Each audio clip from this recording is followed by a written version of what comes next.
हरे कृष्णा। तो चलिए बात करते हैं अधिक मास की अंतिम अमावस्या के बारे में। 15 जून को आने वाली ये अमावस्या केवल एक साधारण अमावस्या नहीं है, बल्कि अधिक मास की अंतिम अमावस्या है। यह हम सभी के लिए एक विशेष अवसर लेकर आती है, अपने भीतर झांकने का, पुराने बोझ को छोड़ने का और जीवन में नई शुरुआत करने का। सबसे पहले स्थिति जान लेते हैं। अमावस्या तिथि 14 जून को दोपहर 12:19 पर बजे रहेगी, प्रारंभ हो रहेगी और 15 जून को सुबह 8:27 तक रहेगी, समाप्त होगी। इसलिए इसका मुख्य प्रभाव 15 जून को रहेगा। यह दिन सोमवार होने के कारण सोमवती अमावस्या भी कहलाती है। इतना ही नहीं, इसी दिन सूर्य का मिथुन राशि में प्रवेश भी हो रहा है, अर्थात अमावस्या और संक्रांति का अद्भुत संयोग बन रहा है। आध्यात्मिक दृष्टि से यह समय आत्मचिंतन, ऊर्जा शुद्धि और सकारात्मक बदलाव के लिए अत्यंत शुभ माना जाता है। अब जानते हैं कि इस दिन क्या करना चाहिए। सबसे पहले, यदि संभव हो तो गौ सेवा अवश्य करें। किसी गौशाला में जाकर गायों को हरी घास खिलाए, उनकी सेवा करें और कुछ समय उनके साथ बिताएं। दूसरा महत्वपूर्ण कार्य है अपने पितरों को स्मरण करना। शांत मन से बैठकर अपने पूर्वजों को धन्यवाद दें, उनके प्रति कृतज्ञता व्यक्त करें। यदि संभव हो तो अपने परिवार को एक छोटा सा फैमिली ट्रिप बनाएं और अपने पितरों को यदि याद करें।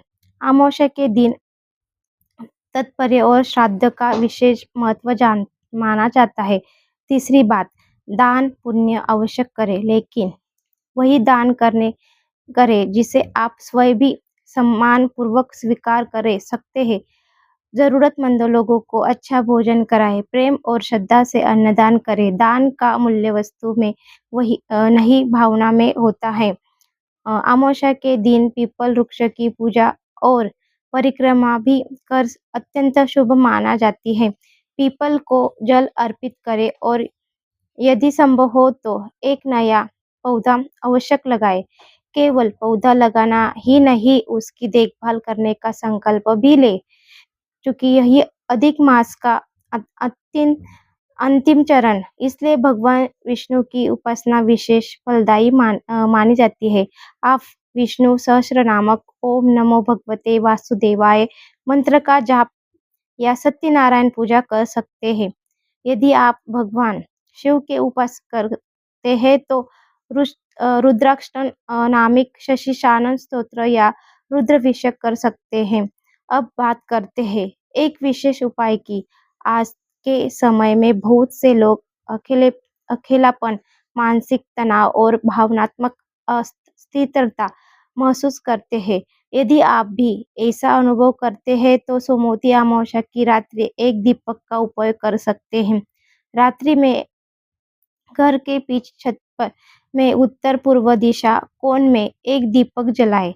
दीपक में इतना तेल रखें कि वह मध्य रात्रि तक जलता रहे। यदि हम हवा अधिक चलती है तो सुरक्षित ढका हुआ दीपक रखें।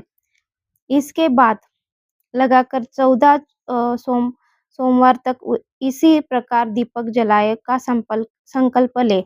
मान्यता है कि यह उपाय मन को शांति, सकारात्मक और भावात्मक स्थिरता प्रदान करता है। धीरे धीरे व्यक्ति के भीतर प्रसन्नता और संतुलितता का अनुभव बढ़ने लगता है। अंत में प्रकृति के प्रति अपना योगदान अवश्य दे। एक पौधा लगाए, उसकी देखभाल करें और धरती को कुछ लौटाने का प्रयास करें। आप सभी को अधिक मास की अंतिम सोमवती अमावस्या की शुभकामनाएं। हरे कृष्णा हरे कृष्णा। आपको वीडियो अच्छी लगे तो लाइक करें, शेयर करें, सब्सक्राइब करें। धन्यवाद।